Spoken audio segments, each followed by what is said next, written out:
প্রিয় শিক্ষার্থীরা, আমি আবার উপস্থিত হলাম দশম শ্রেণীর ভারতের আঞ্চলিক ভূগোলের একটা প্রশ্নের উত্তর নিয়ে। সেটা হচ্ছে যে ভারতের সর্বোচ্চ শৃঙ্গ কী? ভারতের সর্বোচ্চ শৃঙ্গ আমরা কম বেশি সবাই জানি যে কেটু বা গডউইন ওস্টি।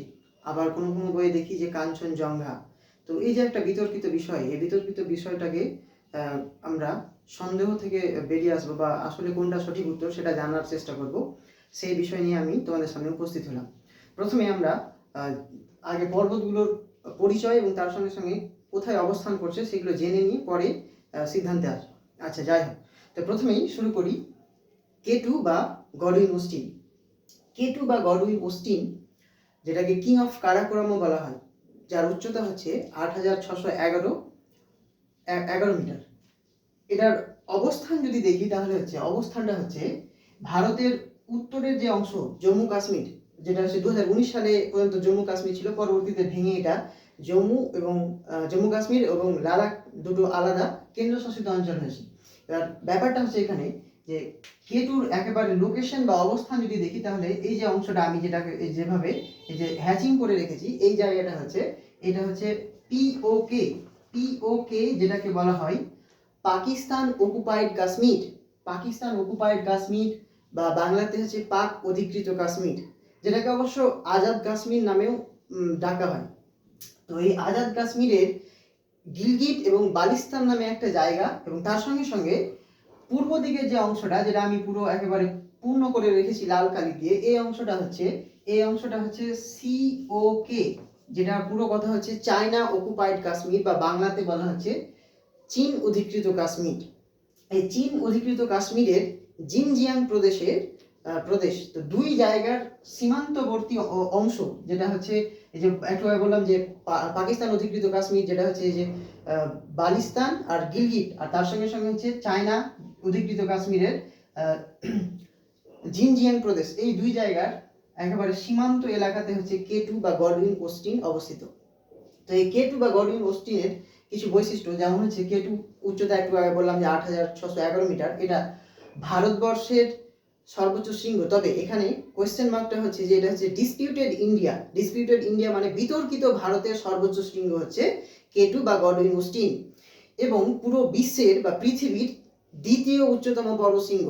শুধু যে দ্বিতীয় উচ্চতম পর্বতশৃঙ্গ না, তার সঙ্গে সঙ্গে এর আর কিছু বৈশিষ্ট্য হচ্ছে যে এই পর্বতশৃঙ্গ এক দুর্গম পর্বতশৃঙ্গ, কারণ এর স্টিপনেস বা ঢাল খুব তীক্ষ্ণ হওয়ায় যারা পর্বত আরোহণ করেন তাদের জন্য খুব ভয়ঙ্কর একটা পর্বতশৃঙ্গ।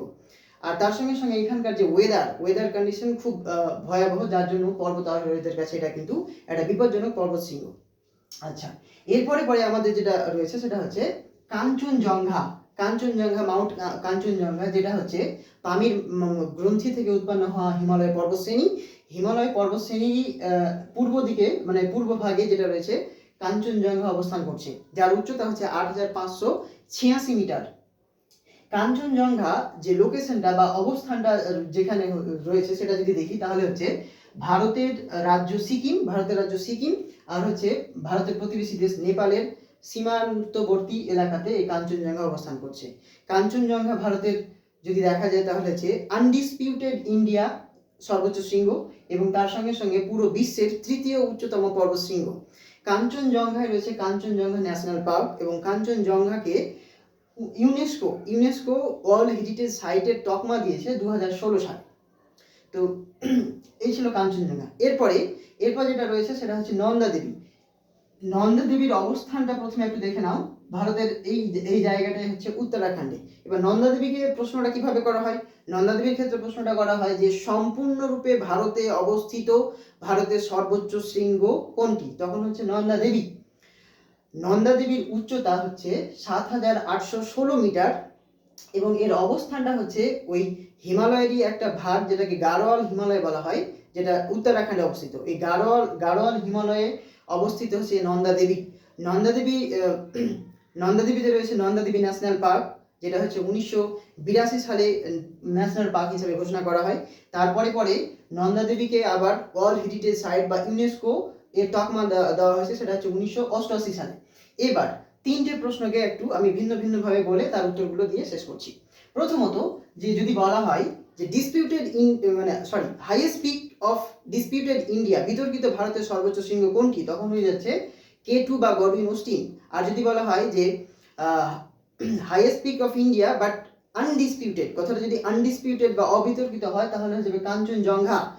তারপরে যদি প্রশ্নটা হয় এরকম যে সমগ্র ভারতের এবং সম্পূর্ণরূপে ভারতে অবস্থিত, দুটো কথা, সমগ্র ভারতের এবং তার সঙ্গে সঙ্গে হচ্ছে সম্পূর্ণরূপে ভারতে অবস্থিত ভারতের সর্বোচ্চ শৃঙ্গ কোনটি, সেটা হচ্ছে নন্দা দেবী।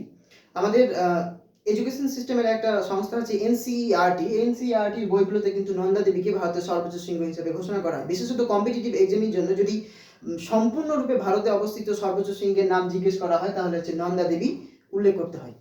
তো এই ছিল আজকের ক্লাস, এখানে সমাপ্ত করছি।